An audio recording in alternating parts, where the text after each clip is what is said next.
meu nome é Letícia Flesch, eu sou acadêmica de jornalismo da Universidade Fevale e estamos começando com mais um episódio do Podcast On, Revista Fevale.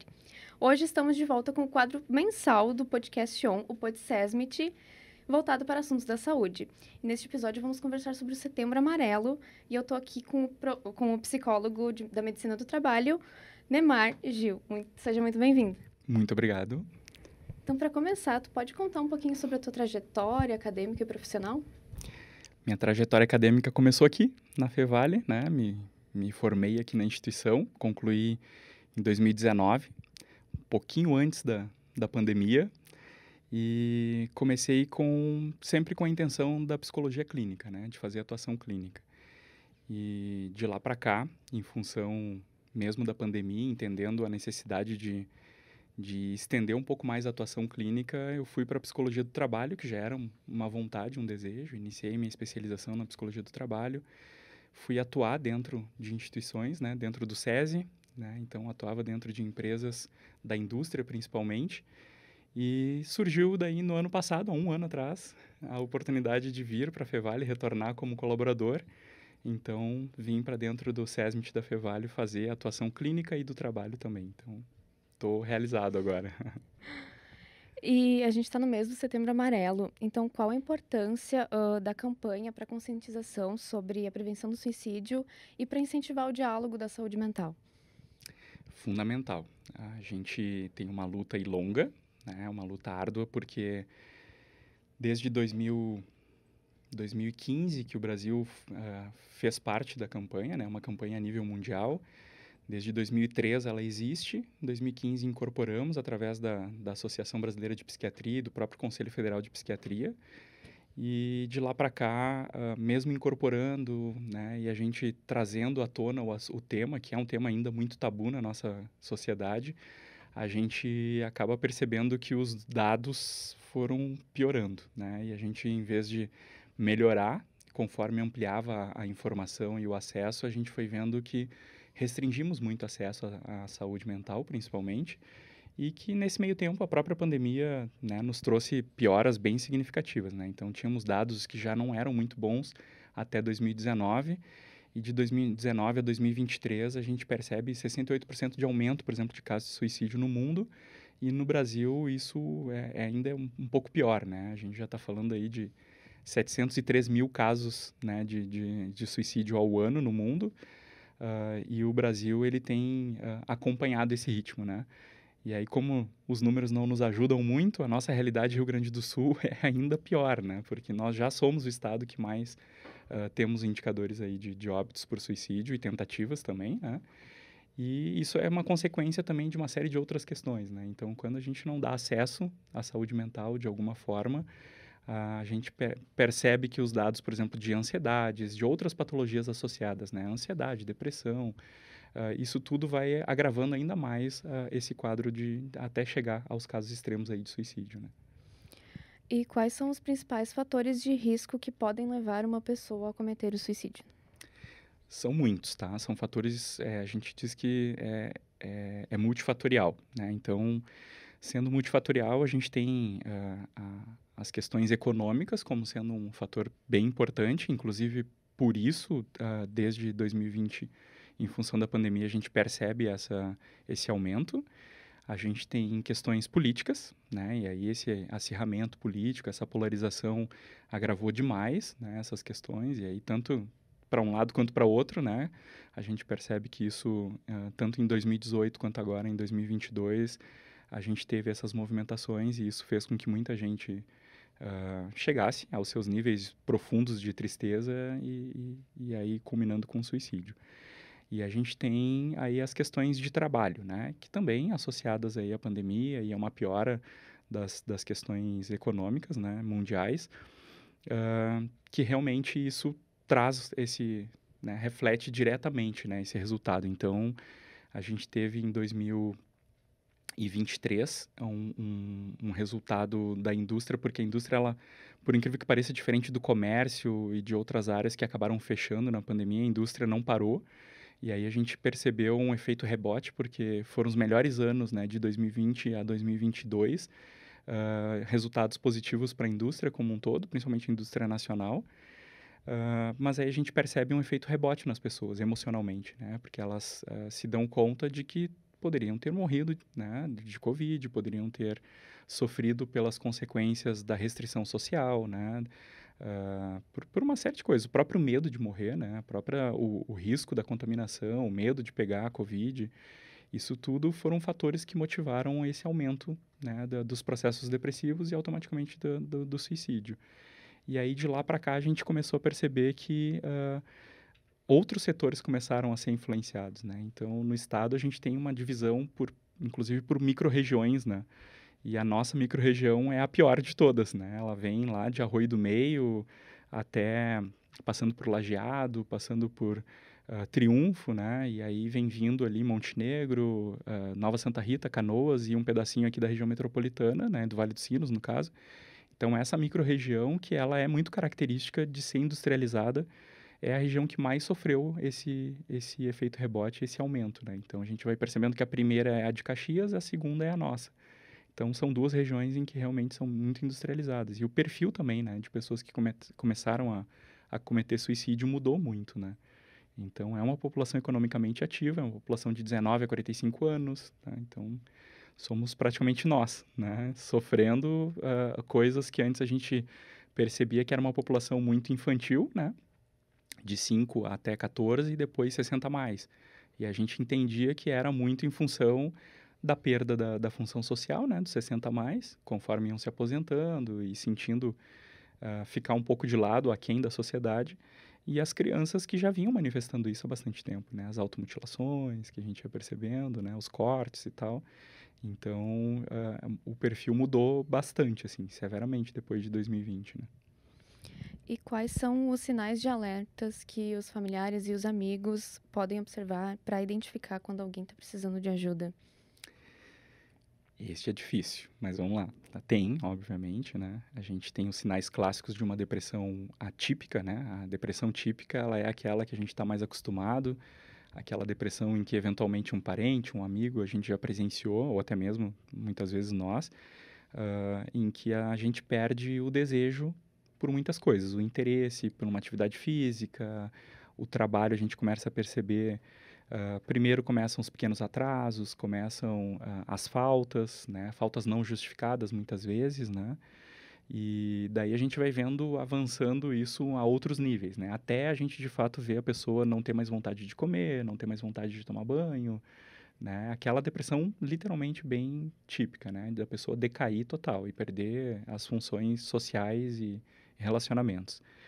A gente tem uma depressão atípica, que aí tem vários tipos, mas basicamente essa outra que é quase que o oposto, em que a gente percebe as pessoas não só extremamente funcionais, mas extremamente eufóricas, né? São as pessoas que estão fazendo muita festa, começam a mudar um pouco o perfil, assim, ela não é uma pessoa literalmente muito festeira, mas ela começa a ficar muito festeira, ela começa a ficar muito eufórica, né? Ela começa a querer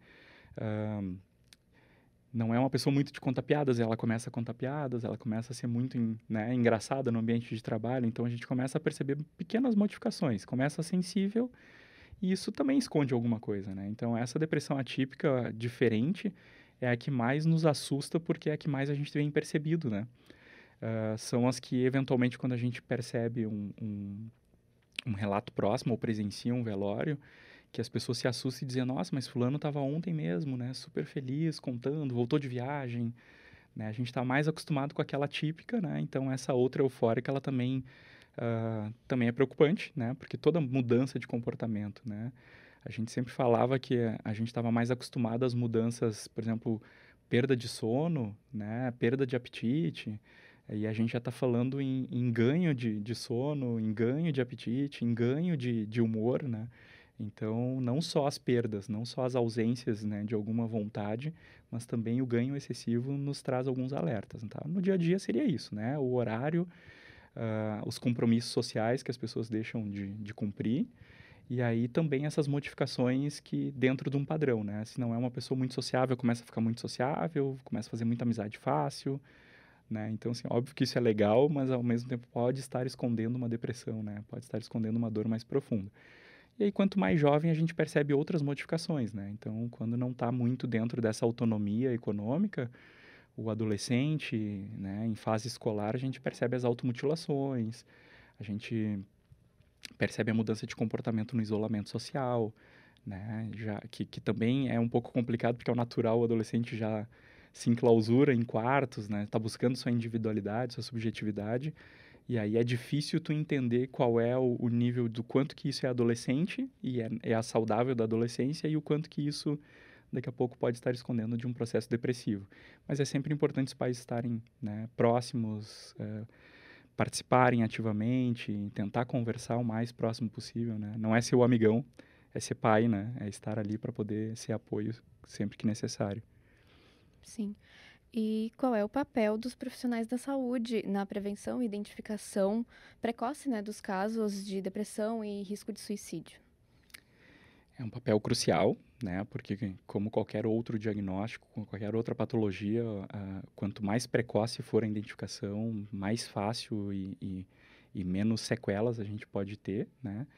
Então, tu consegue evitar muitos problemas, tu consegue evitar agravamentos, né?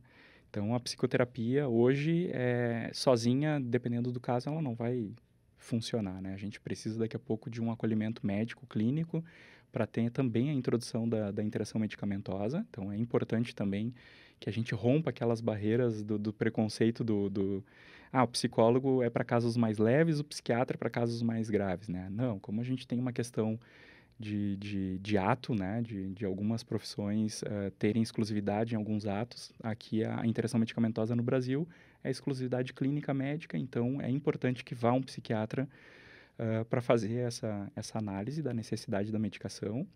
O acompanhamento psicológico precoce, muitas vezes por autoconhecimento, às vezes a gente nem sabe exatamente o porquê está em sofrimento, né? É só uma sensação de vazio. Às vezes é um acordar, eu vou usar um termo que é o que mais as pessoas trazem, né? Principalmente os 40 a mais, assim, que é o homem, ele usa muito esse termo que é o acordei de ovo virado, né? Então, ele acorda com o humor alterado, ele não sabe explicar o que está acontecendo, porque não tem nenhum motivo, não foi porque o time perdeu, né? Não é um problema no relacionamento, e ele só se sente estranho. E aí ele, não, mas vai passar, né? E minimiza. A mulher mais sensível, mais acostumada ao acolhimento médico, ela tende a procurar mais facilmente. Mas o profissional hoje de saúde mental, seja o psiquiatra ou o psicólogo, é fundamental o quanto antes buscar, né? E aí, independente, né? Se no serviço público de saúde, no SUS, nos CAPs, ou se na iniciativa privada pelo plano de saúde, ou o próprio profissional particular, né? E a instituição a gente tem, né? Tem o acolhimento psicológico na instituição, a gente tem para colaboradores o próprio SESMIT, né? E tem o acolhimento psicológico, a gente tem no CIS para a comunidade, a gente tem no CIP para a comunidade também, né? E no NAIA a gente tem para o aluno, né? Então, não é, hoje na instituição não falta acolhimento, a gente tem muitos profissionais, acho que em torno de uns 30 psicólogos, né? E cada um dentro dos seus nichos de atuação. Mas para o colaborador hoje, tô sozinho, tô exclusivo. Mas em breve teremos estagiários e mais colegas aí para poder ampliar o atendimento. E quais práticas simples do dia a dia podem ajudar os colaboradores a lidarem melhor com o estresse e com a ansiedade no ambiente de trabalho? Pergunta difícil. Vamos lá. Porque ela é muito subjetiva, né? Como cada um lida com o trabalho é muito subjetivo, né? Mas, lógico, né?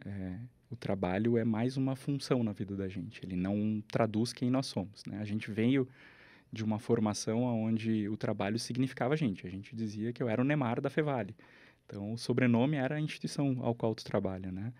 E para um país que tem todo um histórico de, de escravidão, são 355 anos aí de uma história pesada, fica difícil a gente não ter um bom relacionamento, né? O trabalho é suado, o trabalho é árduo, a gente sente prazer em dizer que conquistou algo com o suor do nosso trabalho, né?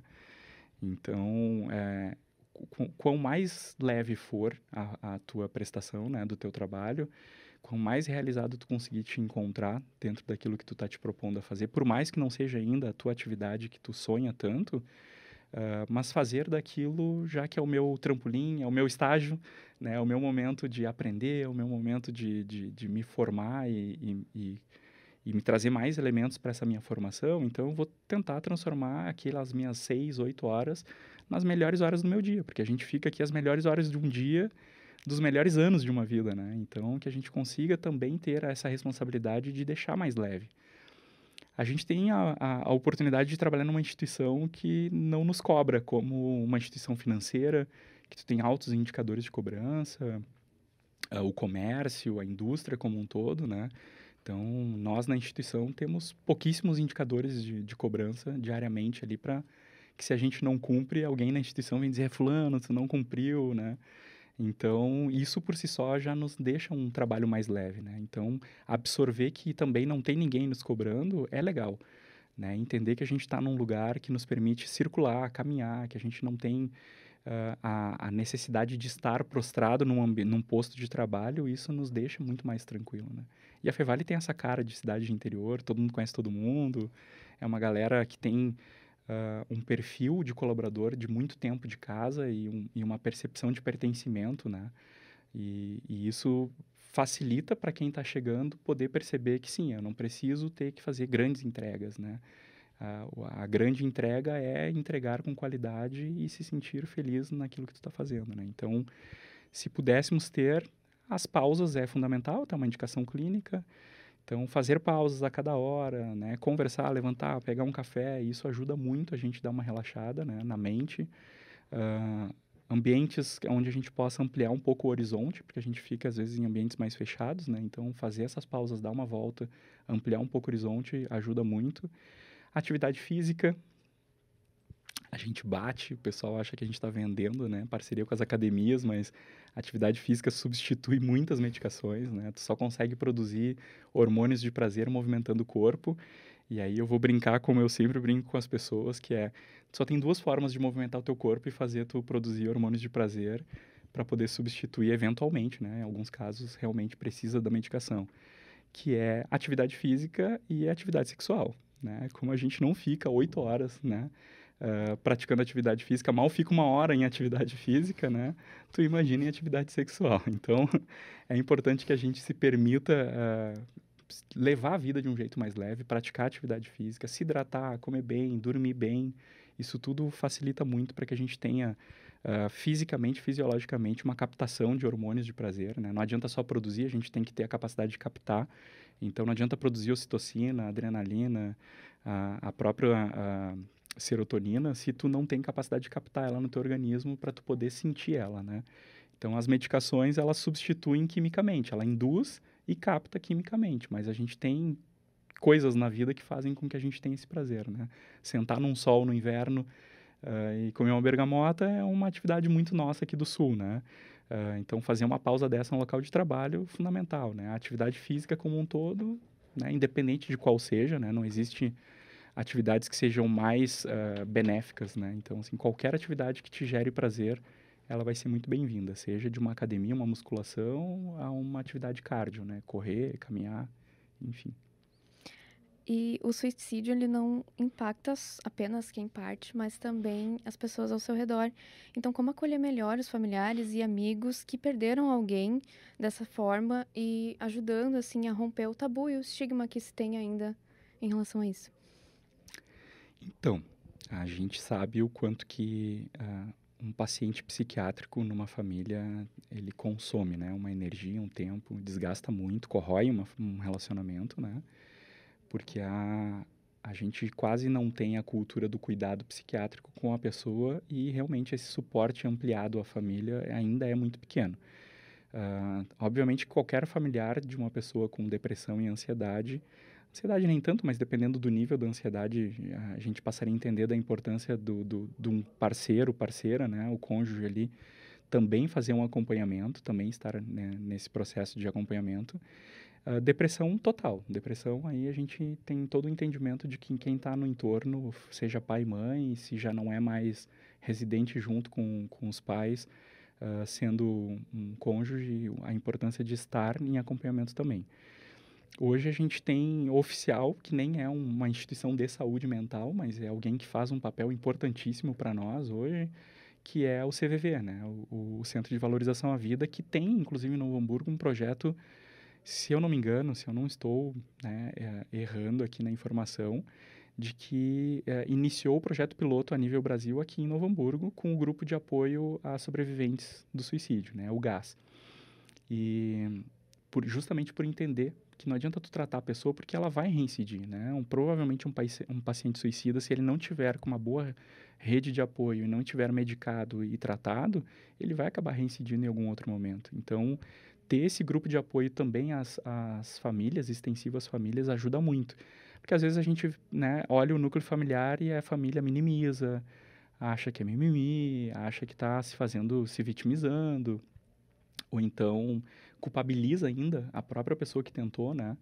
Dependendo da orientação religiosa, às vezes ainda tem mais essa resistência, né? Porque as famílias culpam, então, a essa pessoa, né? Punem espiritualmente, dizendo de que não vai para o céu. E aí tem uma série de coisas que acaba piorando um pouco esse apoio que deveria ser de não julgamento e acolhimento, né? Então, sim, a família tem que ter um papel crucial até para evitar reincidência, assim. E para os colaboradores que necessitam de apoio psicológico, tu comentou que tem, né, o acolhimento. O programa Momento de Cuidar, ele é um dos programas que a gente tem de saúde mental na instituição. A gente tem outros programas de saúde mental e saúde também. O próprio programa Bem Me Quero, que é um outro programa do SESM de saúde, né, que também já envolveu a parte de saúde mental em outras temáticas deles. E a gente, dentro do acolhimento psicológico, que é uma das ações, o acolhimento ele ocorre agendado, num modelo muito parecido com a psicoterapia breve, que é essa psicoterapia individual, onde a gente busca um foco e junto com o colaborador a gente trata um foco. Não precisa ser de trabalho, né? Isso talvez seja uma das grandes questionamentos dos colaboradores quando chegam, assim, eu preciso falar do trabalho porque às vezes eu estou muito angustiado e é algo pessoal. Não, sem problema nenhum, né? A gente entende que as pessoas trazem os seus sofrimentos de casa para cá e daqui para casa, né? Então, é o único ser que coabita e vai sofrer igual. Então, não tem a necessidade de falar somente de trabalho. Eu acho que 90% nem é de trabalho, né? A maior parte das pessoas já vem com suas questões anteriores a isso. E o acolhimento psicológico, ele é pré-agendado, tá? Então, ou via ramal, acho que é o 9028, se eu não me engano, que é o ramal do SESMIT, ou pelo próprio e-mail acolhimentopsicológico@fevale.br. Pode ser feito a manifestação do interesse, a gente registra lá, tem uma filinha de atendimento, né, de espera, mas estamos tentando agilizar, né, ela. Ela ficou um pouco parada por um tempo, porque a colega anterior sofreu com as enchentes e logo depois também acabou saindo, então a gente ficou uns meses sem atendimento e eu estou tentando dar essa vazão agora aos atendimentos, mas a gente já está começando a chamar mais. Eventualmente, se for uma coisa muito pontual, a gente orienta para que a pessoa nos procure, caso ela não queira fazer um atendimento de 10 sessões. Normalmente elas duram em torno de 10 a 12 sessões, uma horinha em cada, né? E caso ela seja algo muito pontual, não, só preciso dar uma conversada para dar uma desabafada. Aí a gente tem, eu tenho um dia que eu literalmente deixo para essas questões para poder atender, né? Que daí geralmente é nas segundas-feiras, a pessoa aparece ali, a gente conversa, tranquilo. E nas quartas, para poder ampliar o atendimento aos colaboradores, aí eu me desloco ao Campus 1 e atendo os colaboradores de lá, né? Seja os professores ou técnicos em geral. Daí nas quartas-feiras o Campus 1. Ainda não tivemos grandes demandas para ir até o Campus 3, tá? Mas por enquanto Campus 1 e Campus 2 a gente faz esses atendimentos, né? Quinta e sexta aqui e quarta lá no Campus 1. E agora, então, para finalizar, tu pode deixar um recado diretamente para a câmera nesse mês do Setembro Amarelo? Posso, devo. Né? Gente, não deixem de procurar e de pedir ajuda. Né? Ajuda nesse momento é um amigo, ajuda é um colaborador. Se tu, colaborador, né, que não é a pessoa que está precisando de ajuda, mas percebeu que um colega não está legal, mudou um comportamento, ficou mais introspectivo, mais calado, né, ou então muito mais expansivo do que o normal dele, chama ele para dar uma conversada, tomar um café, dar uma volta. Se entender que é algo mais grave, nos chama no SESMIT, né? A gente tem atendimento também da Viva, né, para uma eventual remoção, caso necessário. Tem o acolhimento psicológico, né? Então, não entendam somente como loucura, casos extremos, pedir ajuda, né? Então, peçam ajuda, né? A gente tem isso dentro da instituição, não é à toa, é justamente para que a gente possa minimizar os impactos aí da vida urbana, que é extremamente ansiolítica, que é pesada demais. Então, não matem tudo sozinho no peito, peçam ajuda. E pensar em desistir da vida não é algo muito anormal, não, tá? Eventualmente, todo mundo pensa em algum momento da vida. A diferença é que algumas pessoas se aprofundam numa dor e não conseguem sair dela sozinha, né? O pensamento, quando bate e tu já não está muito legal, está fragilizado, pode gerar um adoecimento mental. Então, não se assustem caso em algum momento a gente pense na possibilidade de desistir, né? Então, é importante a gente ter uma boa rede de apoio e aprender a pedir ajuda, sim. Agradeço muito a tua participação aqui no podcast, João. Muito obrigada. Muito obrigado pela oportunidade. Então, nesse episódio do podcast On, conversamos sobre o Setembro Amarelo com o psicólogo da Medicina do Trabalho, Neymar Gil. O podcast On é uma produção dos acadêmicos de jornalismo da Universidade Fevale. Apontando a câmera do seu celular para o QR Code que está aparecendo aqui na tela, vocês terão acesso ao nosso Instagram, @podcaston Revista Fevale, ao Spotify e ao YouTube. A produção é das minhas colegas Laura Stum, Liz Cardoso, do meu colega Ramon Ferreira e eu, Letícia Flesch. A técnica é de Carlos Pereira e Rinaldo Silveira, com orientação do professor Marcos Santuário. Muito obrigada e até a próxima!